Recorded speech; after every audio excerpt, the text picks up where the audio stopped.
What a Way to Go is a hidden gem from 1964, and it is one of the most whimsical, campiest films from that time, and I've gotta say, it's one of my favorites.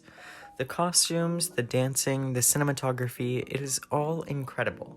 I have to say, the first time I watched this film, I was just floored by the sheer beauty and cohesiveness of it all. It was such a fun movie. The film was inspired by the novel I Love Louisa, and it is a tragic comedy all about Louisa May Foster, played by Hollywood star Shirley MacLaine, and her quote-unquote misfortune of falling in love with many men and their relationships ending in a tragic but comedic manner. All Louisa wants in the film is a simple life, nothing extravagant and nothing out of the ordinary.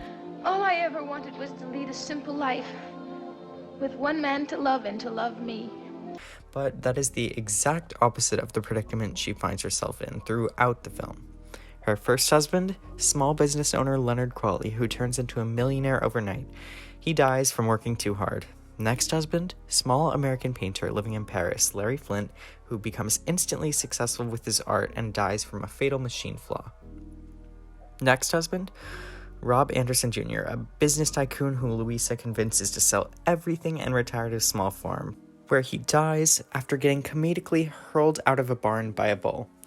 Next husband, Pinky Benson, a local performer who suddenly becomes Hollywood's biggest star who dies from a stampede of fans. Louisa throughout the film thinks she has some sort of curse placed upon her. I knew there was no man to look for. It was only me and my witch's curse. And that is what makes the film so entertaining. It's predictable, but so enjoyable. And then, after watching a film a second time, I realized that while MacLaine was the starring role in her film, her portrayal was not the main focus, and it was designed as kind of a male-centric gaze. So my question was, how are women, in this case solely Shirley MacLaine, portrayed in this film, What a Way to Go? What a Way to Go was released in 1964. The film industry at the time was a male-dominated field, with directors and producers mainly being wealthy white men in Hollywood, so it makes sense that a story all about a woman's comedic tragedy would be more about the men in her life than the woman herself. At the time, the second wave of feminism was surfacing across the nation, and it played a crucial role in analyzing the underrepresentation of women in all sorts of different fields. Just a year prior to the film's release, Betty Friedan released The Feminine Mystique, a novel that sparked the movement and drew attention to the issue. Clearly, the movement was making an impact on society, yet What a Way to Go was in no way a radical feminist film. It actually played into many of the sexist tropes that we see in classic cinema, and while its protagonist was an independent woman, there were flaws in the representation of her in the film. Louisa is the only leading role played by a woman, besides some minor sub-characters such as her mother and the extravagant wives of her husband's friends. She is portrayed as a beautiful ingenue who is passionate about finding love and sequestering in a simple life, but to many, her beauty is just too much to lead a simple life. Just take it from her mother when she says this. I wouldn't come in here either if I didn't have to. Louisa, you turned out real beautiful. You have something to sell. Take a mother's advice. Sell it now. Her mother practically begs her to sell her beauty, and Louisa doesn't necessarily end up with the man her mother wants, but the men she meets along the way see her for primarily her looks. The magic of Hollywood just shows how easily she was able to fall in love with all of these men, but in reality, the depth of Louisa's character is never really explored, unlike her multiple male counterparts. Louisa is this beautiful girl who is defined by her simplicity and beauty, while she meets all of these men leading extraordinary adventures in their careers, such as an actor, a painter, a CEO, and more.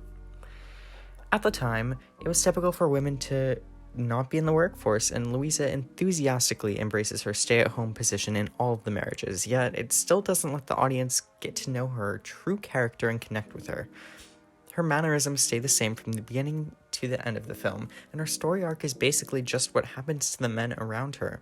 She's not developed as a strong woman, but instead the recurring trope of her always depending on the men around her to lead a happy life, it comes into play not once, but 5 times in the movie. The Representation Project released a scoring metric to gauge representation in media, and after going through it and applying What a Way to Go's representation, it got a grade of a C. It does center a woman as the protagonist, yet it lacks the representation of any other women, people of color, different body types, disabilities, sexualities, and more. It does not pass the Bechdel test, which tests if a piece of media features two or more women who are named characters who talk to each other about something other than a man. The one instance in which young Louisa talks to her mother, the other woman in this film, is about her relationship disposition and how she needs to marry a wealthy man. One more key thing I wanted to mention from this test is that the film does in fact have two female screenwriters, Gwen Davis and Betty Comden, so according to the Representation Project, that boosted the film's overall grade by just a skosh. So, is What a Way to Go a good representation of women? Well, considering that it only features one prominent woman in a leading role, and she is white, skinny, and has little to no character development, I'm going to say it is not. Although it was released almost 60 years ago, the film could definitely improve its representation of women, and I hope that the pattern of more representation in film on and off screen in more recent years is one that continues to grow.